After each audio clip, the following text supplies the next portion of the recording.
खबर शामिल करेंगे तांदल्यावाला थाना सदर तांदल्यावाला के इलाका जंडावाली के करीब होने वाली डकैती की वारदात में दौरान डकैती फायरिंग लगने से तहसील जिला ननकाना साहब की पिंड चेरी का रहायशी वसीम चेरा नामी नौजवान टांग में फायर लगने से जख्मी हो गया। गढ़ पुलिस ने ताक़ब करते हुए एक मुलजिम को गिरफ्तार कर लिया।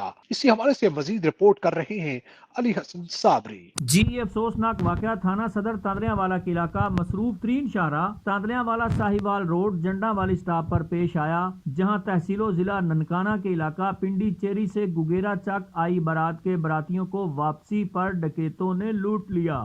नामालूम मोटरसाइकिल सवार मुसल्ला मुलजमान ने मेन शाहरा पर असलहा के जोर पर कैरी डब्बा को रोका।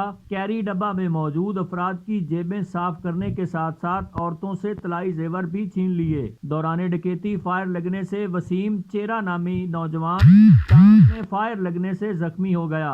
जख्मी नौजवान को रेस्क्यू एहलकारों ने तिब्बी इमदाद के लिए DHQ अस्पताल फैसलाबाद मुंतकिल कर दिया है। अफसोसनाक वाकया की इत्तला मिलते ही पूरे सर्कल की पुलिस हरकत में आई और SHO थाना सदर तांदल्यावाला अलमदार समेत मुतअद्दिद थानों की पुलिस ने मुलजमान का पीछा शुरू कर दिया। तो बिल आखिर गढ़ पुलिस के नौजवानों ने थाना गढ़ के नजदीकी इलाका चाह मलंगू वाला खूह से एक मुलजिम को गिरफ्तार कर लिया है। SHO गढ़ मलक सनाउल्लाह के मुताबिक इसके साथी भी बहुत जल्द पुलिस की गिरफ्त में होंगे। जी।